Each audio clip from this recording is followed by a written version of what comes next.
Hello friends, welcome back to my YouTube channel education KTP. तो आज हम discuss करने जा रहे हैं एक न्यू टॉपिक जिसका नाम है एंडोकार्डाइटिस। तो now we will start endocarditis.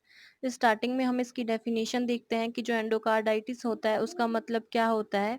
तो यहाँ पे एंडो मतलब होता है इनर लेयर और कार्ड मतलब होता है हार्ट और आइटिस मतलब होता है इन्फ्लामेशन।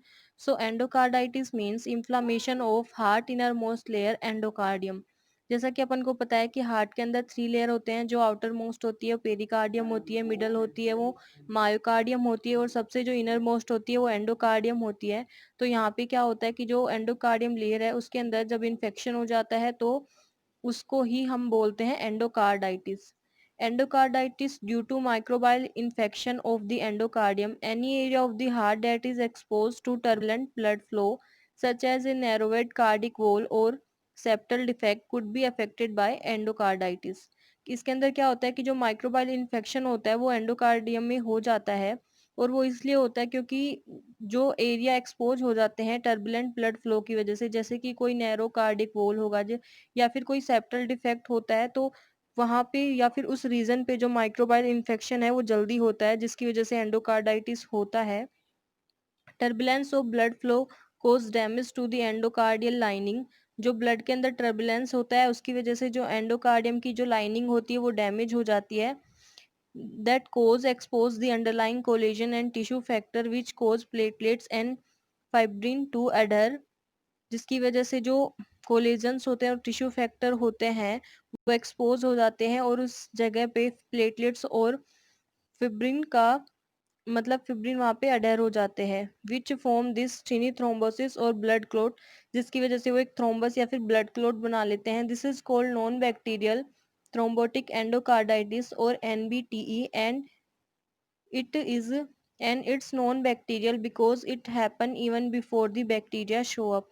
इसको नॉन बैक्टीरियल थ्रोम्बोटिक एंडोकार्डाइटिस इसलिए बोल रहे हैं क्योंकि इसके अंदर जो बैक्टीरिया है वो शो नहीं होते, उससे पहले ये जो प्रोसेस होता है ये बन जाता है। मतलब कि जो थ्रोम्बस बनना जिसकी जो प्लेटलेट्स और फिब्रिन होते हैं वहां पे अडर हो जाते हैं जिसकी वजह से एक थ्रोम्बस बन जाता है या फिर ब्लड क्लॉट। इसके अंदर क्या होता है कि जो माइक्रोबाइल इन्फेक्शन है वो ब्लड स्ट्रीम में जाता है और ब्लड स्ट्रीम से एंडोकार्डियम जो लेयर होती है वहां चला जाता है। अभी जो माइक्रोबाइल इन्फेक्शन है ये ब्लड में कैसे जाता है, तो बाय एनी ओपन वुंड और अपसेस। कोई भी ओपन वुंड है या फिर कोई अपसेस है या फिर कोई डेंटल और सर्जिकल प्रोसेस है उसके द्वारा भी, या फिर कोई भी इन्फेक्टेड नीडल का अपन जब यूज करेंगे तो उसकी वजह से ये जो माइक्रोबाइल इन्फेक्शन है ये ब्लड स्ट्रीम में चला जाएगा और वहां से अपने एंडोकार्डियम जो लेयर होती है वहां चला जाएगा। नेक्स्ट है कि वॉल भी अफेक्टेड होते हैं इससे because of the turbulence blood flow. Most often होता है लेफ्ट साइड के वॉल होते हैं जिसके अंदर मिट्रल और आयोटिक वॉल आते हैं। मिट्रल जो अपना बाइकस्पिड वॉल होता है उसको ही मिट्रल वॉल बोलते हैं। नेक्स्ट अपन मूव करते हैं कि risk factor for developing endocarditis include, किसके जो रिस्क फैक्टर हैं वो जिसकी वजह से एंडोकार्डाइटिस होता है उसमें कौन कौन से फैक्टर हैं। इसके अंदर फर्स्ट है प्रोस्थेटिक वॉल होते हैं, सेकंड है कंजाइटल हार्ट डिफेक्ट और थर्ड है रूमेटिक हार्ट डिजीज। नेक्स्ट है कि समटाइम बैक्टीरिया जो ब्लड स्ट्रीम में चले जाते हैं बाय गम गट और लंग्स के द्वारा, but in a small amount of bacteria killed by our immune system, but when an infection it is called a vegetation। तो जब ये बैक्टीरिया मान लो कई बार की इन्फेक्शन हो गया तो कैसे होता है कि जैसे बैक्टीरिया अपने ब्लड स्ट्रीम में चले गए तो स्मॉल अमाउंट में जो बैक्टीरिया है वो अपने इम्यून सिस्टम जो अपने बॉडी का इम्यून सिस्टम होता है उसके द्वारा किल कर दिए जाते हैं, बट फिर भी कुछ रह जाते हैं तो जिसकी वजह से इन्फेक्शन हो जाता है। It is called vegetations. Vegetation के अंदर क्या होता है, एक प्रोसेस होता है टू मतलब ये प्रोसेस होता है इसके अंदर होता है to attach to it a lot of bacterial species use protein on their surface call adhesion. Protein का यूज करके बहुत सारी जो बैक्टीरियल स्पीसीज हैं वो इस सरफेस पे अडर मतलब चिपक जाते हैं, इकट्ठे हो जाते हैं and that let them stick to valve as well as stick to one other. मतलब कि वो जो बैक्टीरिया होते हैं वो पहले तो इस सरफेस पे चिपक जाते हैं, उसके बाद वो एक बैक्टीरिया दूसरे बैक्टीरिया पे, दूसरा तीसरे पे, ऐसे करके वो आपस में भी चिपक जाते हैं और एक वेजिटेशन बना लेते हैं। They also create a biofilm around then, और वो अपने चारों तरफ एक बायोफिल्म भी बना लेते हैं जिसकी वजह से उनके ऊपर कोई भी चीज का जल्दी से इफेक्ट नहीं होगा। इफेक्टेड एंडोकार्डाइटिस का क्लासिफिकेशन किया गया है कि जो एंडोकार्डाइटिस होती है वो हाउ फास्ट इट डेवलप के अकॉर्डिंग, कि कितना जल्दी वो डेवलप हो रहा है उसके अकॉर्डिंग वो अक्यूट और सब अक्यूट होता है, उसका क्लासिफिकेशन किया गया है। नेक्स्ट है आइडेंटिफाई माइक्रोबाइल कोज, की माइक्रोबाइल होते हैं उसके अंदर, जो माइक्रोबाइल कोज होते हैं उसके अंदर कौन कौन से माइक्रोब्स आते हैं। इसके अंदर फर्स्ट है स्टेफाइलोकोकस इपिडर्माइडिस, नेक्स्ट है एंटेरोकोकस फिकेलिस, थर्ड है स्ट्रेप्टोकोकस बोविस और फोर्थ है कोक्सिएला ब्रुनेटाई। तो ये इसके जो माइक्रोबाइल कोज हैं, इसके अंदर ये 4 बैक्टीरिया हैं या फिर माइक्रोबाइल हैं जो आते हैं।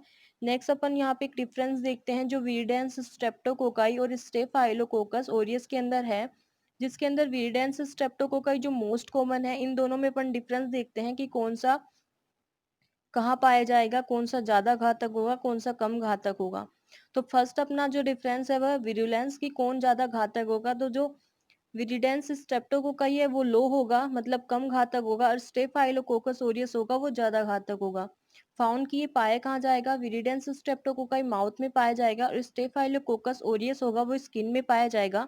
नेक्स्ट है कि वोल अफेक्टेड, या फिर वोल जो अट्रैक्ट करेगा, जिसके ऊपर ये अटैक करेगा, वोल अटैक, मतलब कि जो विरिडेंस स्ट्रेप्टोकोकाई है वो प्रीवियसली जो डैमेज जो वोल होंगे उनके ऊपर अटैक करेगा, लेकिन जो स्टेफाइलोकोकस ओरियस होगा वो डैमेज और हेल्दी दोनों ही वोल पे अटैक करेगा। वेजिटेशन होते हैं जो विरिडेंस स्ट्रेप्टोकोकाई होते हैं उसमें स्मॉल वेजिटेशन होते हैं, और जो स्टेफाइलोकोकस ओरियस होते हैं उसके अंदर लार्ज वेजिटेशन होते हैं।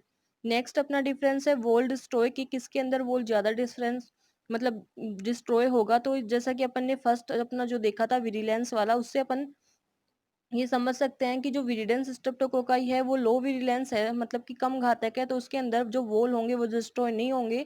लेकिन जो स्टेफाइलोकोकस ओरियस है उसके अंदर जो वोल होते हैं वो डिस्ट्रॉय हो जाते हैं। नेक्स्ट अपना है कि ऑल्सो फंजियल एंडोकार्डाइटिस भी होता है, कि फंगी के द्वारा भी एंडोकार्डाइटिस होता है। वो फंगी कैसे, मतलब किस प्रकार वो इन्फेक्शन होता है। तो उसके अंदर फर्स्ट पॉइंट अपना इंट्रावीनस ड्रग्स यूजिंग पेशेंट, कि जो पेशेंट आईवी के द्वारा ड्रग्स यूज करते हैं उनके अंदर ये होगा। नेक्स्ट है patient in ICU on multiple antibiotic, जो पेशेंट आईसीयू में होता है और मल्टीपल एंटीबायोटिक का यूज कर रहा है तो उसके अंदर भी फंगियल जो एंडोकार्डाइटिस है वो हो सकता है। नेक्स्ट अपना है साइन और इसके सिम्टम्स क्या है। तो इसके अंदर है फीवर, हार्ट मर्मर, और sometime vegetation can detach and then blood stream, cold, septic emboli, मतलब कि जो वेजिटेशन बनी है वो कई बार उस जगह से डिटैच हो जाते हैं और एक जगह से दूसरी जगह पे जाते हैं और फिर ब्लड स्ट्रीम के द्वारा, तो इसको बोलते हैं septic emboli. Immune reaction with antigen antibody complex in body, और बॉडी के अंदर बहुत सी इम्यून रिएक्शन होते हैं, एंटीजन एंटीबॉडी कॉम्प्लेक्स बनते हैं बॉडी के अंदर। ये इसके साइन और सिम्टम्स हैं, जिसकी वजह से अलग अलग जगह में अलग अलग प्रोसेस होगा। नेक्स्ट अपन मूव करते हैं डायग्नोसिस में, किसके डायग्नोसिस के लिए अपन क्या करेंगे। तो डायग्नोसिस के लिए मल्टीपल पॉजिटिव ब्लड कल्चर, मतलब कि उसके अंदर growing bacteria from the blood sample के अंदर अपन को ग्रोइंग बैक्टीरिया मिलेंगे जब उसका कल्चर किया जाएगा। नेक्स्ट डायग्नोसिस के लिए है इकोकार्डियोग्राफी। इकोकार्डियोग्राफी जैसे अपन को पता है use to visualise the heart और वेजिटेशन, उसके अंदर अपन हार्ट को देख सकते हैं और वेजिटेशन को, कि वेजिटेशन स्मॉल है या फिर लार्ज है। हार्ट के अंदर क्या होगा कि जैसे इन्फेक्शन अगर हुआ होगा तो इन्फेक्शन की वजह से स्वेलिंग होगी, स्वेलिंग में अपन को बड़ा हार्ट दिखेगा, तो इसका मतलब कि वो इन्फेक्शन हुआ है। तो डायग्नोसिस अपन इकोकार्डियोग्राफी के द्वारा इस प्रकार करेंगे। नेक्स्ट है अपना ट्रीटमेंट। ट्रीटमेंट के लिए अपन एंटीबायोटिक देंगे। और नेक्स्ट है सर्जरी।